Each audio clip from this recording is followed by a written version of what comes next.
All right, should be live. Let me just make sure I can hear myself because I always want to do that before anything happens, especially since I no longer use OBS to do my live streams. It's hard for me to check my audio, and we're all good to go. Sweet. Okay, so since we are, what are we? So we're an hour and 42 minutes away from the lock. I'm going to be live as long as you guys want to be here and talk. I think this is a really interesting slate, more so now that pretty much the most expensive drivers who weren't already locked into the race are now in it. And so I think this is much more of a like a really interesting line of construction slate, which we can probably break down for like the next hour or so. And I mean, Ryan, I'm probably not. I mean, I probably got other things. I got better things to do, man. I can stare at the sun. I can drink paint. There's a lot more fun things to do than sit here and watch the All Star race. But I mean, I'm gonna play the slate. I play everything. Um, and thank you. I mean, Raxton put this up earlier, but thank you. That is very kind. Regarding the F1 stuff, we'll get that out of the way. Just because we did do a live show yesterday. And we kind of just hung out and stuff. Let me go ahead and put stuff on the screen. And what I really want to do is shout out the people who probably should have won straight up. So this was the first time that I very much, let me move this over. Very first time, and I've been doing this, I've been doing DFS for a long time, and outside of like esports and stuff, because like League of Legends stuff happens, overseas and stuff, and so sometimes you win it at night, or you wake up or whatever. But typically, I'm very aware of how slates are occurring and stuff, and with this one here, we take the white flag, and it switches off the standings on the screen. And during this race, because it went green, it was very easy to follow. And I was, we took the white, we come around max wins and stuff, and I'm like, okay, and I was talking to Astukas for a majority of the race, and um, not only did I bring like this lineup up on like lap 4 or whatever, whenever Albon ran into issues on pit lane when he had his loose tire, um, but during the race, I was, paying attention to how all the lines were panning out. And when it came to the white flag, I was like, dude, man, I got the second best line. That's lame. And dude, I left my computer. As soon as they took the checkered, I got up. I was watching the race with my friend, my IRL friend Phil, in Discord. And as soon as it was over, I was like, all right, man, I'll see you for the truck race later. And I was gonna go grab breakfast. I was already in my truck when Astuka sent me the message of like, think again, like you did not have the second line. And so I did not know I won this. And the thing that happened was, in the back of the field, I don't know what Botas was doing. Botas got past, I mean, Ocon got past him, like 2 to go or 3 to go, but Joe got by him as well on the last lap. I have no clue what the fuck Botas is doing. Um, but it was very much this. Oh, I got a notification. It was very, why is it just showing on live now on the Discord? Whatever. It was very much not this one. I'm looking for this lineup. So this lineup probably should have won it. I feel very bad for like the train of people who had this one, and mainly due to the fact, I mean, it was like, I have no idea how many numbers that is between, 77 minus 18. Somebody smarter than me can figure that out. But, Bixby had this line a lot, and I'd like, this is the line that probably would have been optimal, outside of whatever Botas did on the last lap. And so yet again, if you're looking at live scoring, you're paying attention to how slates are going, like truly, this is the optimal lineup for the race. Like this is how everything panned out, and this lineup should have been the optimal. Complete luck just being on, identifying. And when we were live, if you notice, a lot of my approach was just, it was horrible. Nobody was going to own Red Bull. So I was like, well, I'm just going to slam Red Bull then. And I played very little McLaren lines, specifically building for if, somebody ran into issues or whatever the case happened. So I had very little McLaren lines, and I specifically tried to build off of what the potential chalk was going to be. And it just ended up being this one, and this worked out. So that was just, I don't know. Got lucky there. Truly did. Like, I don't know what the fuck Botas did on the last lap. That is insane. But that adds to kind of adding on to the first comment and stuff. That stuff does help. not feel like an imposter syndrome, despite the fact I've been doing this, for like since like whenever I turned 18 or whatever. But this last month pretty much has made the year. It's going to be very difficult for that to not be the case across the board. So that's always nice. And I'm actually more proud of the NBA stuff that I've been working with recently. So that is very lucky there. I don't know why the $1 filled up so early. I have no clue. This thing has been filled for like 3 hours now. I don't know what people are entering. I don't know what's going on. I don't know why the $1 filled so early. So I'm only doing 6 lines. I am not doing any more than that because I typically like to enter everything in all the contests that I'm in. But yet again, thank you for all the kind congratulatory messages and texts and all that stuff that everybody sent. Like I said, I'm certainly not the smartest. I've just been trying to work on the process to give me as many chances as possible. Will anybody be able to pass? So let's remove from DFS. So my projections are up for this race, but I think lineup construction is far more important here. And yet again, we'll be live for a whole hour. Whatever you guys want to talk about, we will focus on and talk about building and stuff like that, because I'm still crunching my lines on SaberSim, not to run contest sims, but just to give me all the lineups so I can like look through them and see which ones are more viable and stuff. But in terms of being able to pass, and also I'm not using any practice data whatsoever. At least with my capabilities, I don't have the data points to determine when people were on softs and not on softs. I know AD went through and did a majority of those, and I looked through his data set and stuff, but I'm personally not using any practice data. I'm just going off of more gut feel here, and I'm focusing primarily on lineup construction because I think that is the focal point of this race here. But in terms of passing and stuff, clearly we're able to pass. Faster cars are able to pass. And speaking, I'm going to be like word vomiting a lot of the like internal notes that I've, stored in here. So like one that I noticed, like when you look at what Haley was able to do, and then you look at the line that Gibbs was running. Now it was difficult to see where Gibbs was at, and it was difficult to see what he was doing late in the race because we were primarily focused on, Haley trying to get to Barry, trying to get to Bubba, and all those guys. But it seemed to me, and I don't necessarily remember what lines Hamlin and Truex were running, but like Hamlin and Truex are clearly the favorites to have good long runs. I mean, Hamlin's the favorite. You don't need a fucking, expert to tell you that in this race. But I don't remember what line Hamlin was running, and I'm certainly not going to fucking bother going looking at the practice stuff later. Like that's just not the case right now. Yeah, I'm doing 6 lines. I frankly don't give a fuck how this race goes. I've already won my stuff today. But when we're looking at where Hamlin was running, I don't think he was at the bottom of the racetrack. The reason I'm saying that is my early takes was I think the softer compound is actually, yet again, very difficult to see, but them barely touching the concrete in 3 and 4 and giving them that great launch down the hill into 1 and allowing them to carry more speed through that corner. And I think now Haley may have, blown his tires off and stuff during that run, but that was interesting to see that that's where you were able to really use those softer tires to try and beat the inside or the outside lane. It seemed to me like Gibbs was doing the same thing. I'm assuming that Hamlin and Truex are going to be working their way down there versus running the top side. And the reason I'm saying that is because if Hamlin and Truex are able to be faster and get through the field, also due to the qualifying nature of this event, we have, Gibbs in the back. Like he's has true speed. I think we could very easily project him to pass 8 cars in this race.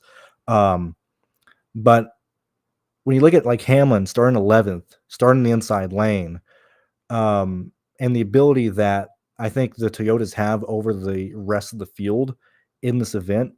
And with that said, I think Reddick is going to struggle. Like I think he falls back 2 or 3 positions. I think 2311, the maybe not disconnect, but the different. I wasn't even sharing any. Oh no, I was okay. But like the different dynamic between 2311 and Joe Gibbs here, I think it's more pronounced because like Bubba was clearly struggling, whereas like Gibbs was just running away with it. I just think the Toyotas have the advantage, and I think the inside lane, specifically on the softer tires, specifically in 3 and 4, is something to note. I think that's where they had the most success. So that's all the word vomit that I had in that regard. Now that that's out there and aware, um, when we're looking at this race here, and we quickly take now, it's going to be very fast. Bring up race and reference. Let's go ahead and take a gander at the last few short tracks just to have that data point be aware in our heads of where we're at entering this race for the Cup Series. And I guess why I bring that up, what we need to note or pay attention to and stuff is that so we're at 20. So on your screen, I mean, clearly it's the DraftKings. Let me see. Less than we'll do last 8 races. So we have the DraftKings scoring up on the center screen that you guys are seeing. Let me make sure these are the correct. Let me see. Okay, cool. Okay. Let me see. So 8 was too many. Let's use 9. I want to get Bristol Dirt off of this. Give me a second. Hold on. Wait for scoring.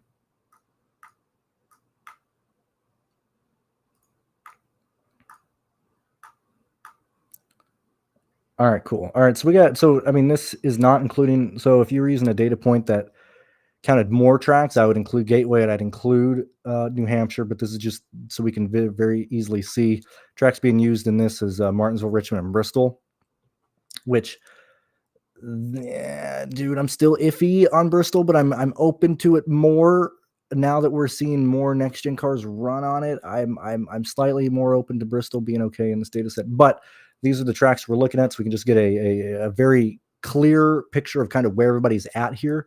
So it's Hamlin, Truex, Larson as your main guys. Like we can see the priority there and stuff.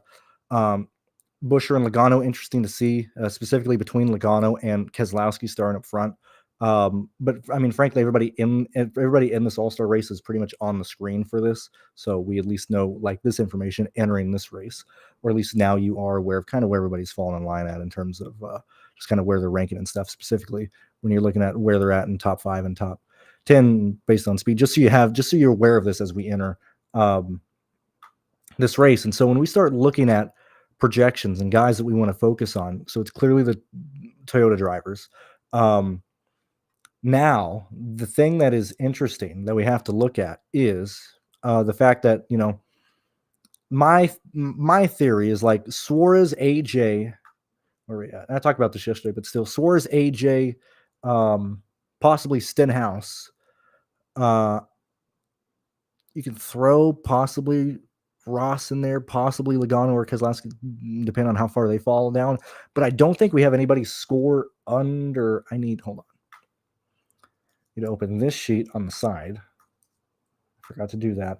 I don't think we have anybody score under like 25 points. I think it's going to be really difficult for that to happen because, you know, Gregson starting with 23rd. We're only using the top 20 scoring here. And so that is one thing to note. So, you know, way higher risk for the guys up front, especially if you lose positions, whereas pretty much anybody from 8th on back, outside of like Stenhouse, outside of AJ, has the potential to just outscore anybody who falls back like instantly. We already know that. But when we're looking at the pricing, I mean, guys, it's 1, 2, 3 fellas, okay, that are in play. I'm not using Suarez. I have no desire to use Suarez at all. Even McDowell is iffy there. And so we come to the dilemma of like Stenhouse is being played regardless. It doesn't fucking matter. Okay. Like when we're paying up for so many guys, it seems like Stenhouse is just going to be there by default. And when we're looking at what Stenhouse is doing, finishing dead ass last, right? Like, let's just go ahead and look at that. We take away any potential fast laps this guy's going to get. We're looking at a potential of 19 points from Stenhouse. The reason why that's important is what does AJ do? You know, does he lose more than 4 positions? Does he? Because right now I got him projected at a baseline like 26. Now, normally I wouldn't be talking straight projections for somebody who's that important here. But when we're looking at stacking or playing as many expensive guys that have just so happened to start in the back, that just so happened to be expensive, and we just have lost the bottom of the salary cap. Okay. The Stenhouse ownership, regardless of how high it projects, which let me go ahead and look at early stuff here, based on my own stuff, because as I said, I don't have actually that projection I was just mentioning is like if Stenhouse finishes last. Um, reason why that is important is because Stenhouse is probably going to be in all of my lineups. Now, yet again, I'm only doing 6, but due to the pricing range, like we're stuck here with Stenhouse. We're stuck here with AJ McDowell. I mean, like at this point, like go ahead and handbill and just pay attention of where we're landing. It's we have most lineups are going to end up having anywhere from like 60 like 59 to like 64 left for either your last guy or you need 2 value guys, and it's like you're using 2 of these 3 guys on most lines. Hopefully you can only get to using 1. I'm going to prioritize getting to 1 than 2, um and I'm going to just try and not get on AJ. Now AJ works if he can maintain his running position up front. McDowell, I mean, based on the price, and I mean that's like what is that, 800 more than Stenhouse. And so the chalk down here is going to be pretty huge. Okay, so the reason I'm bringing that up is yet again we lose Suarez, so the only value plays we're working with are McDowell, AJ, and Stenhouse.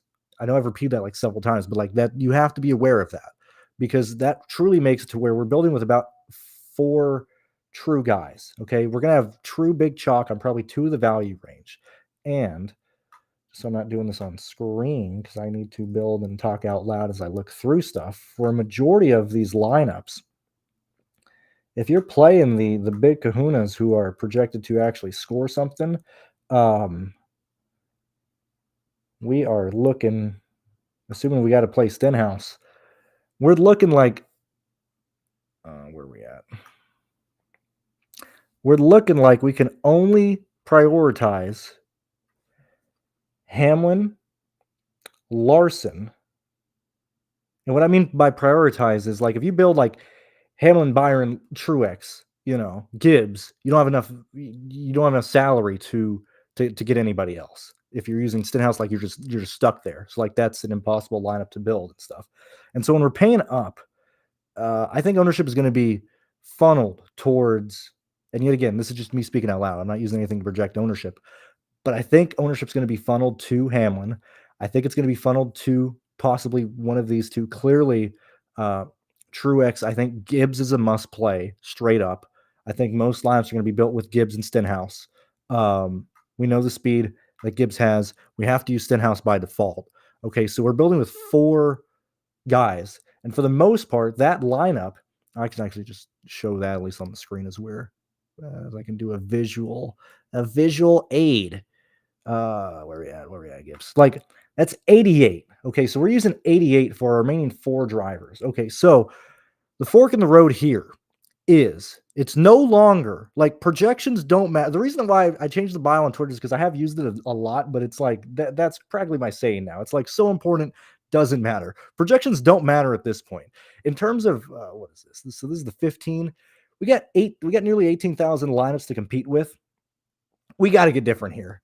Okay, this is a slate to where like we're building to get different and not be as dumb as possible. Okay, so I would look at, ironically, very similar to an F1 slate because you are going to have to build. What I would do is build off of the projected good lineups. Okay, now whether that's using your projections, your sims, whatever the case may be, if lineups are looking well, like they're going to project, like if you're using like Hamlin, for example, here, yet again, we're at 83. You have to be aware of the combinations that you have with your remaining 3 drivers here, and you got to get different. Like we can't fucking play the chalk here because that's going to get nowhere. We don't want to be in a train. So truly, and like these 3 guys are probably the must play guys, like highest priority chances of being in the optimal lineup. Stenhouse salary wise based, Gibbs starting ass last, and also like the return on value doesn't matter here. It's just trying to fit in as many guys who are going to score well. Hamlin having clearly the best car, and then being aware of the possible 3 guys left in your lineups at this point, which I mean you could just go and like hand build and be aware of the different combinations you get with these three. Okay. And then, find a 1v1, look at an ugly play, look at somebody who might not be as desirable of a play, but you need them to get different. Okay. And so, like, you have 1v1s in the 8K range of like Kyle Busch, Keselowski, Gregson. Okay. So, like, realistically, like Keselowski would make the most sense for GPP. And this isn't as because I typically hate like, oh, this is a GPP player, whatever. Like, I would probably play Keselowski today, not because I believe in him, not because I think he's going to do well, but like Gregson starting last, Bush is starting towards the back. Those are going to be the priority plays. Okay, who gives a shit if Keselowski leads? I'm just trying to get different. That is the priority here. I don't like Reddick. I think he's going to struggle. I would probably want to play Chastain.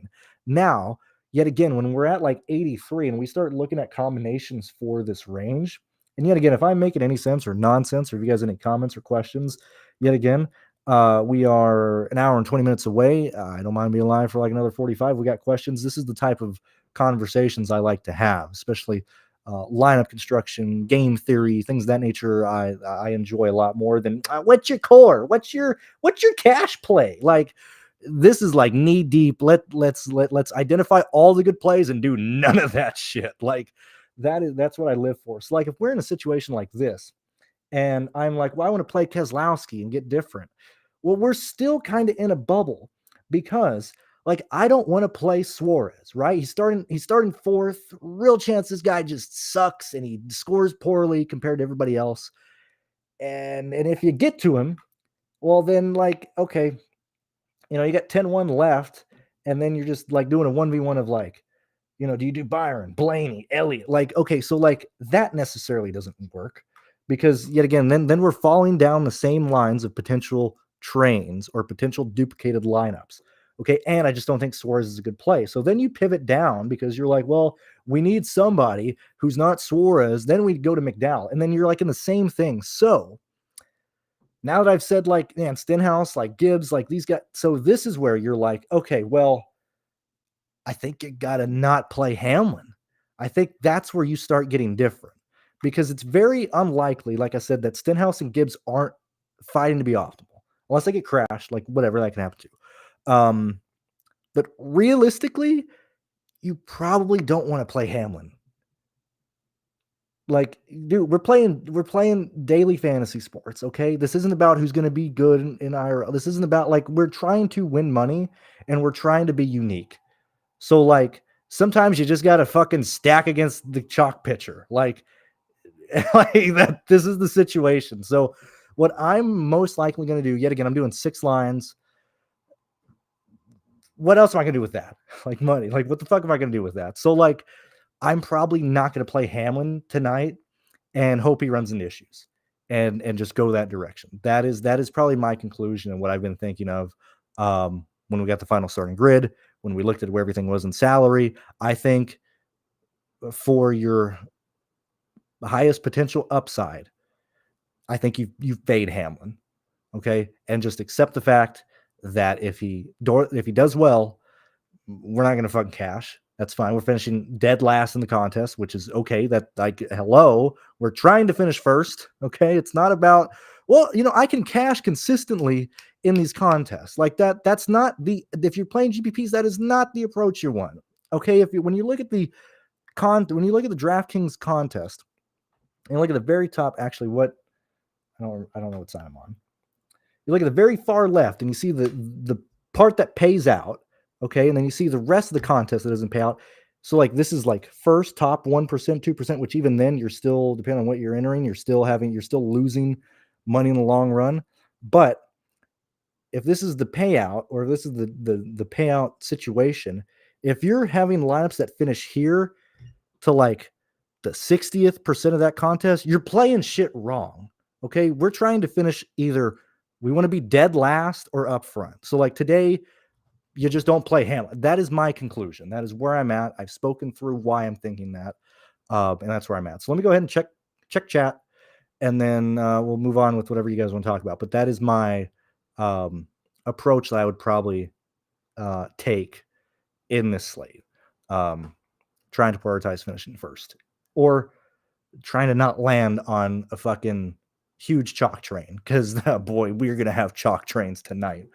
My God, we are all engineers tonight. Okay, so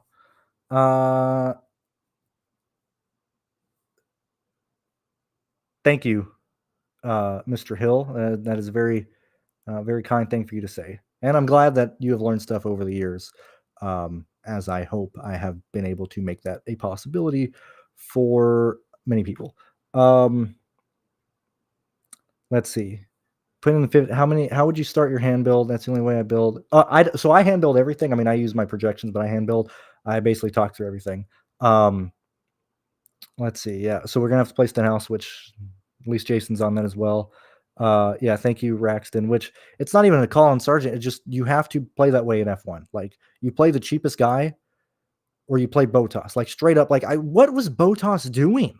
What the fuck? I know he's on old tires, but like, bro, man, Sargent's 3,000. We're gonna play Sargent every week. Botas 32. We're gonna play him. You play the two bottom guys. The only time it sucks is when it's like Magnussen as like the second cheapest, because then it gets harder. But like Botas and Sargent were like you just had to play them as 1v1s. That was the thing. Other than Barry, no one really moved at all. I mean, Gibbs started ass last. I don't know if you are aware, but qualifying did not stand yesterday. So like Dylan and Gibbs are going to be on the front row. They were not. Gibbs drove up through the field. Barry drove through the field. I mean, if anything, Bowman fell through the field because the guy he sucks. I mean, Cindric did okay till he self-cleared himself. I mean, you are able to pass here. And you got to remember that these guys are the people who fucking blow in the Cup Series. These guys are terrible. They suck. Like, I mean, Haley started in the back of the field as well. Like, what do you mean nobody could pass? So there's that. Let's see. Yeah, I mean, like I said yesterday, man, Trek Series contest was already lost, man. I can't didn't play Heim or played a lot of Heim at Martinsville, and I was like, man, I guess he's just gonna struggle. And he just like shows up and kicks ass. So I'm not making anything even if DK pays out. Let's go on Eagles. Haven't mentioned Logano, so I think head to head, actually 3-head. I think Keselowski has a better chance of running better than Logano, and beating Logano, because I think the outside lane is really, really strong. I know, like, earlier in the truck race when they went green the first time, like Majeski spun his tires on the outside lane, but I do think Keselowski can very easily beat Logano, and I'm not like speaking straight up. I'm going to be very hesitant on playing Logano. That's where I'm at. I'm not really a fan, but yet again, like we gotta just get different. I'm probably gonna be I'm probably gonna be on Keselowski more than Logano, but that's my takeaway. And Bell is probably too expensive to prioritize over like Larson or Byron. It's gonna be very difficult to start fitting a lot of those guys in. So I think it's Keselowski in the top 4 for me. Sterling. Let's see, I talked about Ross. Again, he's at 72. Much better play than Reddick. It's very much. I mean, we kind of already talked about that stuff. Can you elaborate on the thoughts on Reddick struggling? So, and this is just me, like gut feel and stuff. I'm not very happy with how Bubba Wallace was running. And when we look at where like Reddick is, like Busher and Reddick, I think they're the same play in terms of speed. Truex is clearly faster. Hamlin's faster. We're gonna have Larson. I know he's coming from the rear, or maybe he's not. I don't know. Apparently, he just runs NASCAR. Like, what a cuck move, moving shit back. Like, what? Who cares? Like, if we're just gonna make up rules and be like, well, we want to accommodate for Larson because he's, in the 500. Like, just make up a rule and let Harvick run the 5. Who cares? But don't change shit for Larson, dude. That's so stupid. I'd be so mad if I was another team, if I was any other driver. Like, I've never been accommodated for anything, dude. I got horrific diarrhea in my RV. I miss driver intros. They're like, you got to go to the rear. You miss driver intros, big boy. Go to the rear. Like, come on, man. So, like, that's just dumb. But, like, with Reddick, you have Hamlin, Larson, Byron, who are most likely going to come through. I mean, and yet again, when we look at the DraftKings points that are available, like, yes, Reddick starts 6th.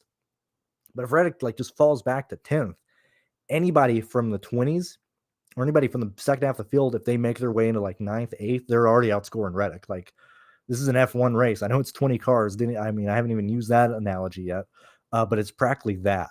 And so there's much more passing here than F1. So if Reddick loses a few positions and he falls out of the top 10, that lineup is dead. And he's one of the true guys that I actually don't like in this race. I don't like Suarez. I don't like Reddick. I don't like AJ. I feel like I'm gonna have to play AJ to be different, but Reddick, I'm probably not going to get to. That is my reason why I'm hesitant. Why I am hesitant on Reddick. Busher more than Bubba. You have to like Wallace more. I don't know. Let me see the projections. If you have the projections here at TrueDFS.com, you can just check that out and see the 1v1. My projections Busher more than Wallace.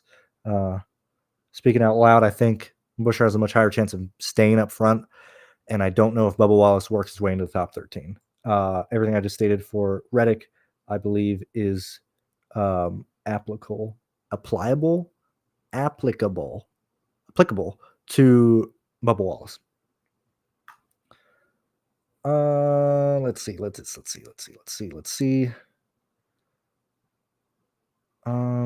Fade Larson, no. You gotta. Like I said, I think the move is fading Hamlin.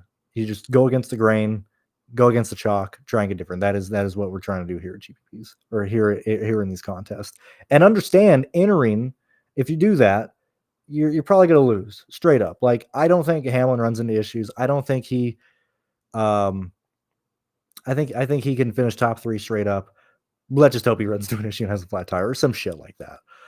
Lean into the variance of the of ownership that you could pretty much project is going to be pretty high. I don't need anything to tell me that Hamlin's going to be owned today. That's where I'm at. So that's probably the most expensive fade that I have, in my opinion. Also, 136 of you guys here on your late Sunday. I do appreciate it. I'm glad you guys are joining me. We're an hour and 10 minutes away from the start of the contest. Probably going to be live for another, 20-ish minutes. We'll see how you guys are doing. If we still get questions, I haven't seen a lot of new comments pop up there. I'm not at the bottom yet, but if you guys want the show to keep going, or if you want to ask me anything specifically, maybe DFS in general, feel free to put in the chat. Thank you, Kay. I do appreciate you saying congrats on the win. So I don't even think cash is the. Maybe if you're looking at it in the sense of we need to keep a minimum off, but the issue that you come up, or the issue that happens is I don't want to use that. I don't want to put that on screen.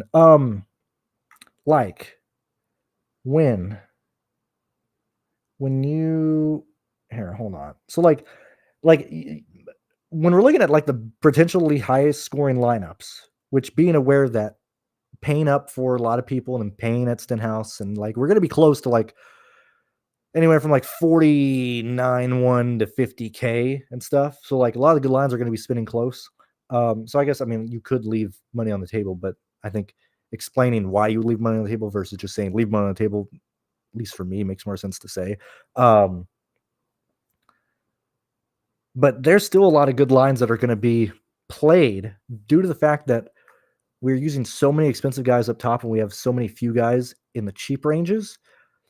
Even if you're staying in the 8, even if you just go something I'm just going to play all the 9K guys here, and you just throw this in, you're still at a point, you're getting close to using all the salary. You got to pivot down. It's much more I don't think just entering being I need to leave salary on the table is the way to go. I think that's irrelevant. I really do think it's focusing on ownership and focusing on the construction of the lineup.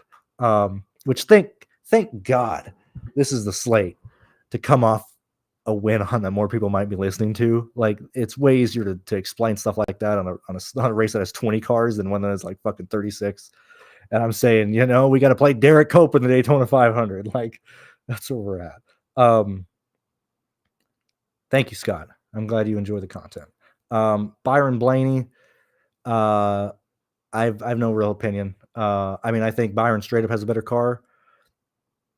Blaney's going to probably project slightly higher. When you look at them both realistically, when you look at where these guys are at, let's just kind of talk through. And this isn't the projected finish I have for this um, for the projections, but like let's kind of just like walk through of where people should finish. Like maybe that'll help understand ownership more. Like this isn't even projections. It's just kind of like, well, where are these guys going to finish? Like what is Keselowski? What does Logano do?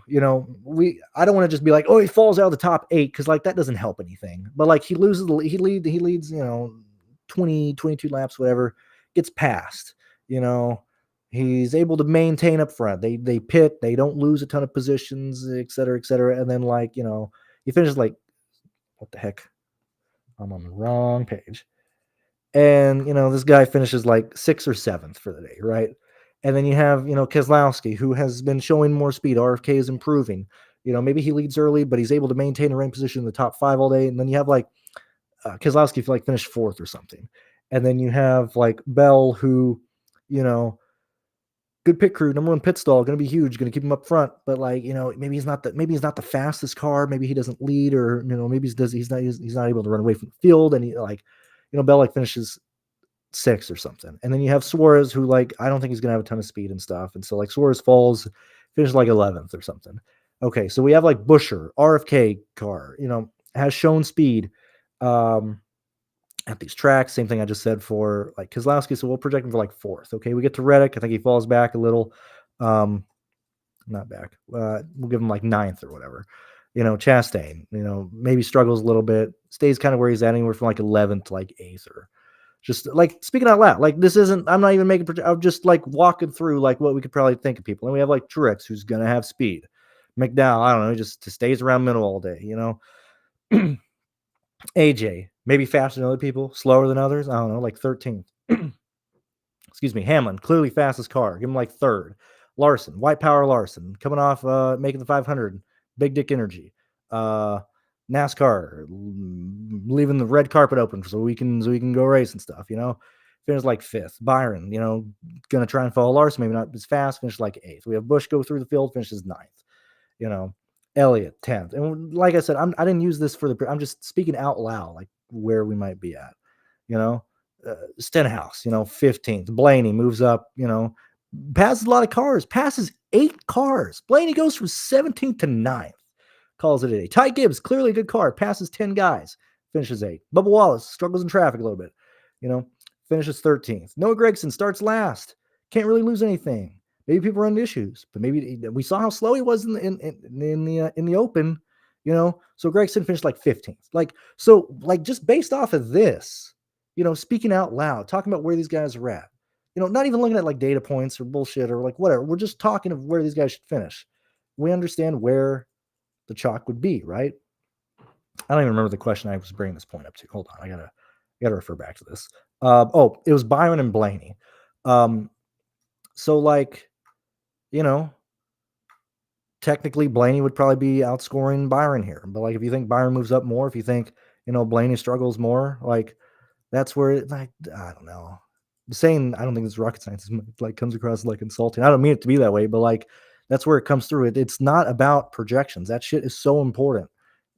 Doesn't matter. It's just about line of control. Like today with the different types of compounds and stuff. Like everybody starts on the soft compound. We go 100 laps, or we have the 2 segments of 100 laps, right? Everybody starts in the softs. Okay. There's like no way anybody's going to pit under green, right? So it's going to be very difficult to gain or lose positions on pit lane. It's also going to be very difficult to get off sequence of what the teams do. Now, I guess somebody could refresh my memory here because I do not remember how many sets of tires each of these teams have, but I know for a fact they have 2 softs at the very minimum. So like you pit off of your initial soft tires, right? Regardless of when that is, anywhere from like lap 40 to like say it's 60 in the first stage. And you're taking the softs off. You're not going to put another set of softs on at that point. That'd kind of be stupid, right? So everybody goes on the regular ones. And then you get to the end of the stage at lap 100. Okay. Well, you're not putting on softs leaving lap 100, right? So yet again, we're all just on the same tire set, most likely. Now, if you're in the back of the field, you can do whatever the fuck you want because you're ass last. Like, it doesn't matter.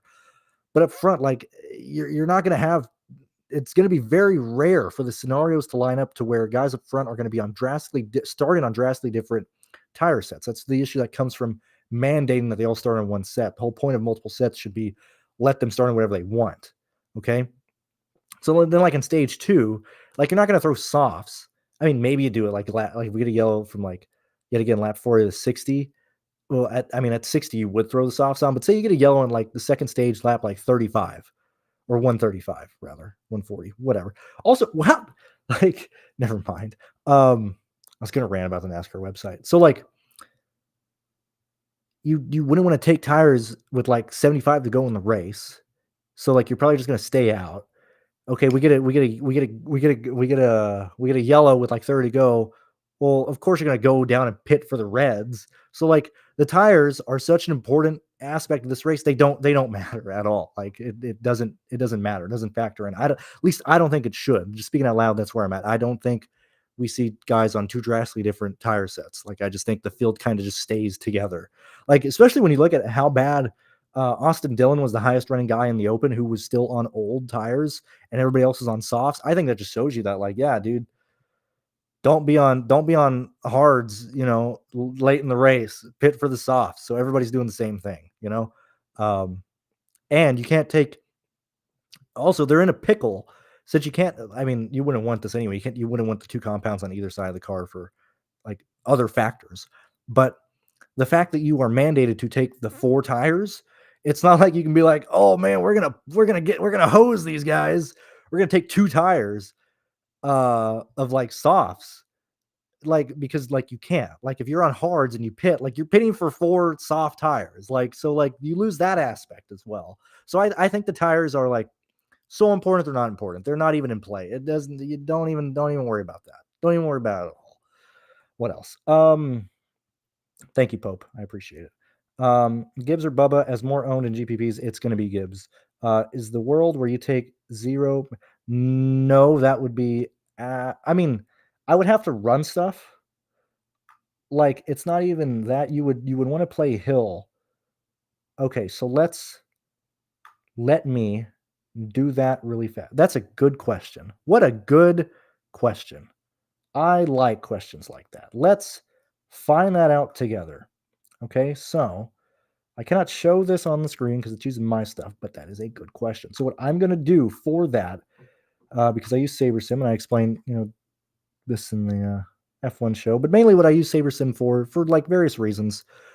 One is an optimizer just so I could rank my own shit based on highest projected stuff. 2, because I like the contest sims and I think they are good for stick and ball sports.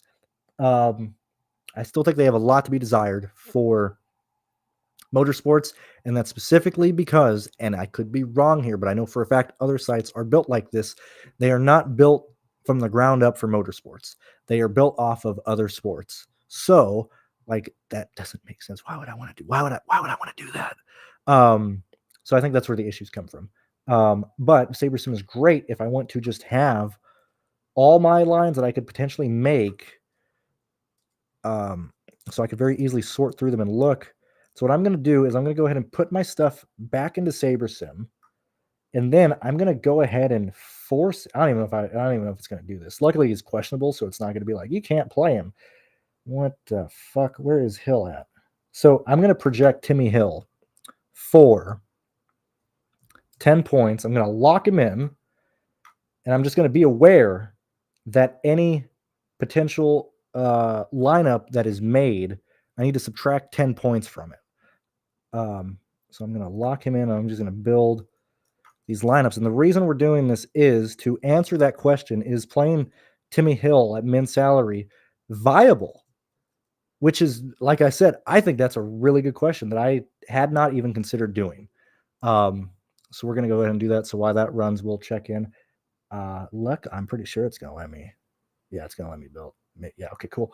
So we'll check back in on that in a few minutes. No Blaney. I mean, like, I've already answered the Blaney stuff. Stan's going to be insanely popular, isn't he? I mean, Scott, I would implore you. So we have 58 minutes. I'm probably going to be live for another 10 or maybe 5 once I get the answer to this Timmy Hill question, because I'm actually curious about it. How long have I been live here? I've been live for 44 minutes. If you go back right now on 2x, you will finish it before the start of the race. That's probably why I should probably in this soon. All that has been talked about. That is all that has been talked about. If DK would pay out trucks, the race tour, is it not filling up? Oh no, am I gonna have to? Am I dude? Am I gonna have to throw money into the 15 out of like? Well, okay. I mean, like, bro, man. God, between the trains, I mean, it's 13.4, 17.4. It should fill up. We got an hour. I don't think it's at risk of not filling, actually. Woo, what about, hold on, let me look here. I guess I could just do it on this one so we can look together. What are we doing with the other contests? So, okay, the 180 is going to fill. 44. Ooh, man, 44. It's paying out like ass, dude. 44, I don't think I'll do it. That 52 is concerning, but the 20 is not. This might be a contest worth pursuing if it doesn't fill. I don't think I'm going to do that. 20 is going to fill. I don't foresee I don't think we're going to have issues filling any contest. I didn't mean to do that. Meant to go. We're going to have double. We're going to have, what the fuck? We're going to have, I don't think we're going to have overlay. We got an hour to fill. I don't think we have issues there. Okay, do we have the Timmy Hill? Okay, we're still crunching stuff there. What else? No, you're good, Scott. I'm not bad at you. Hopefully you still hear this. I'm not yelling. I'm just answering that. Okay, so Sean Solo 85, because I've never seen your name before. The reason why you would argue that now, this yet again, we're like deep in the weeds, man. This is not a DFS 101. Now, if you pay me, I'll walk you through everything. I'll hold your hand. I will help you do if you're paying me. If we're talking free stuff, man, like this show here, this is not DFS 101, man. We are deep in the fucking weeds. We're here having fun, theorizing stuff out loud. It is the exact same concept as like Showdown, specifically like NBA Showdown, to where you would have the optimal, which has happened actually in these playoffs just this year, where you have a player at min salary scores 0, nothing, but because you theoretically needed him in the lineup to pay up for everybody else who scored well. Now, my thesis would be that is not the case for NASCAR, but that's why I'm doing this to see. But you would purposely play the player who doesn't score anything to fill up the top 5 scorers. Like, visualize, like when you get your phone, you look on your phone and be like, oh, let me look at projection. What you should do, pay attention to the fucking contests as they go live and as they go. Doesn't matter if you're winning, losing, you can learn a lot from live scoring. But like when you look at your phone and you sort by highest projected guy or whatever, you're ideally trying to pick those 5 guys who end up being the top highest scorers, and especially if you can't get to them salary-wise, unless you play the min salary guy. You play those 5 with Timmy Hill. Him scoring 0 is not an issue if you have like all guys scoring like 60s, which would be rather difficult. I'm gonna say you can't do it today, but that's why that conversation is happening here. Don't play anybody with a green number beside. Thanks, Sterling, for answering that. FanDuel, I'm pretty sure they don't add the people who make it in from the open. I am not going to do that. I'm not playing on FanDuel. I was interested in doing it, not going to do it. I think the fact that they don't have some of the drivers is a good thing. I think that adds variety and volatility in lineups, and would probably, I don't know enough about scoring on FanDuel to answer that without diving more into it, but I think it makes it more interesting. Let me see what else we got here before I have to go.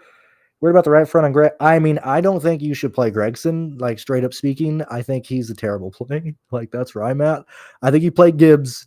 I mean, we're forced to get different in the 8K range. That's why like projections don't matter. We're getting different. If you end up on Gregson, that's it. But like Gregson's slow. Like, bro, man, he's last for a reason, I don't remember what bullshit projected finish I gave him, but like that's where I can't. He's slow, man. Kyle Busch is a much better play in the 8K range. Same thing. I'd like to go to Keselowski and just be different. That's where I'm So I got a couple lineups in the quarter contest, but my bad. I mean, it shows a lot of drivers out as red as orange. I do, bro. I cannot help you if you're brand new to building lineups for 25 cents. Like, I can't waste time answering questions like that. How can I get in touch with you so you can mentor me? Join TrueDFS. In the link in the description, join the NASCAR package. And I mean, we're thinking of doing more roundtable stuff next month as well. But I already do one-on-one stuff for kind of practically for free, because a lot of guys who have known me for a while ask me to like help them with something, and I'll usually be like Tuesday night, I'll be like, hey dude, I'll make a video for you, or I'll do something. Like, I'm not necessarily charging for that stuff.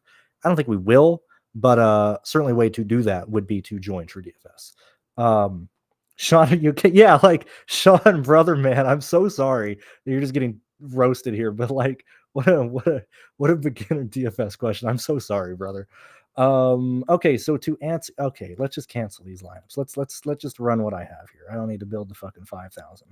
I just need to see. So what I'm trying to do here is out loud, speaking out loud. My highest projected lineup on my own stuff is 278. Can we beat 278 running Timmy Hill? Let's see. Answer says, oh my Lord. We're at 285 with Timmy Hill scoring 10 points. So that'd be 275 scoring nothing. Wow, that is way closer than I thought. That is way closer than it. Let me check out these other lines really fast. So that's the highest one I have. I look at what the hell, dude.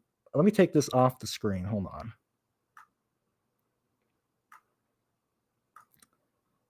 Let me take that off. I gotta look at this on the big screen real fast. So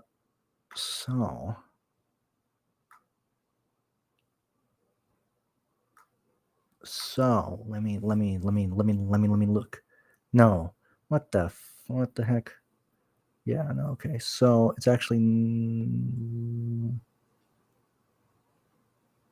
I just deleted stuff on complete accident. That's not what I wanted to do.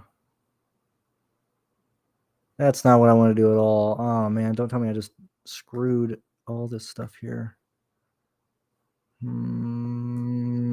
Okay, I was incorrect here. At least I'm pretty sure I was. So my highest projected stuff is at 305.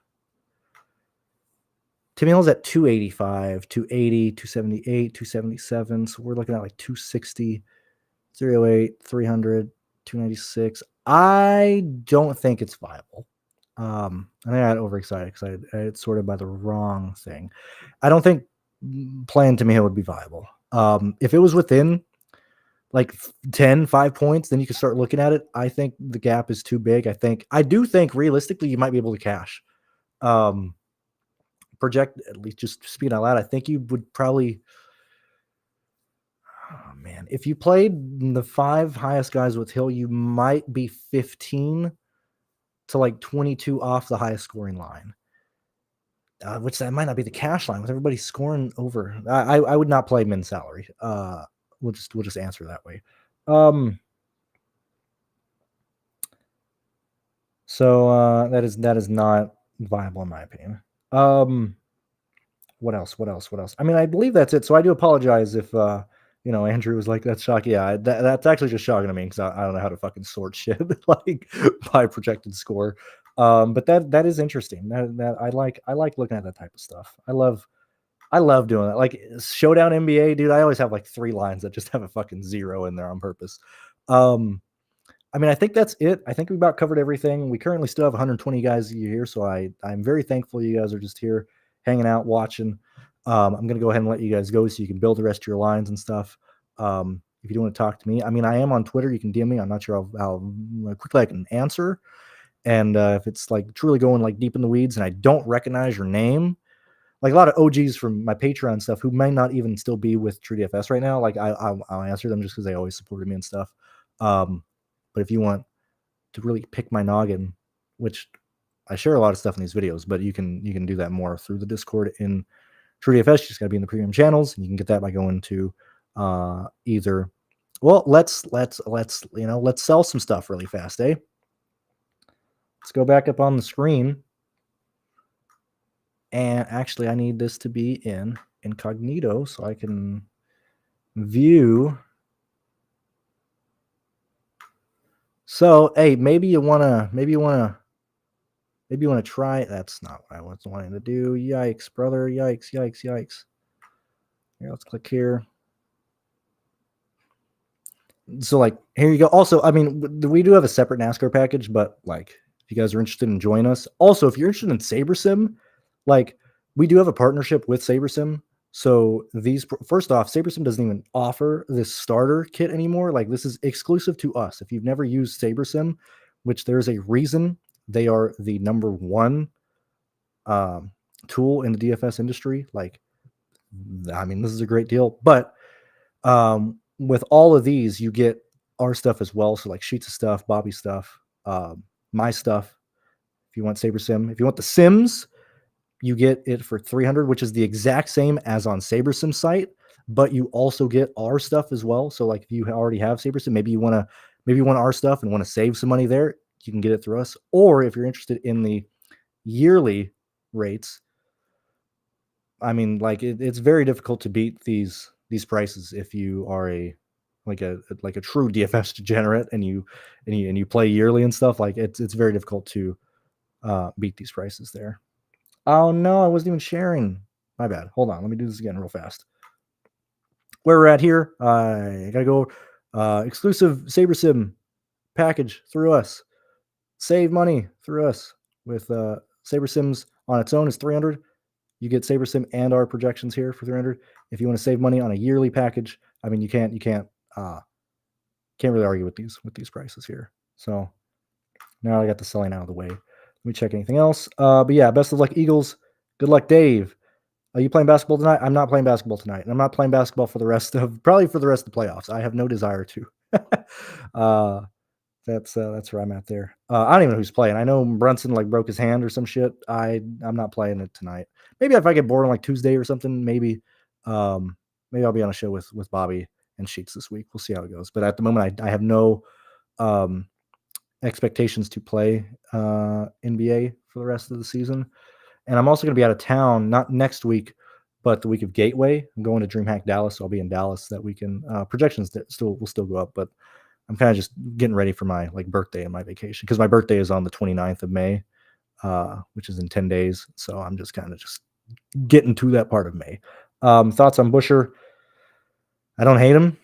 I mean, that's kind of, I think, like I said, what I'm going to do is I'm not going to play Hamlin and just build completely different. And with that mindset, entering the slate, I have no expectation to even make any money.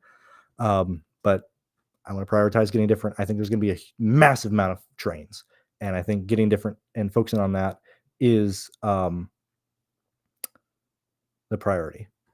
Good luck in your court case. I don't know if you're a witness. If you're a witness, argue for the death penalty until they accuse you of contempt of court. If you're the defense or the prosecutor, I mean, Godspeed, good luck. Anyway, I'll see you guys later. Thank you for tuning in, and yeah, I'll see you guys later. Bye-bye.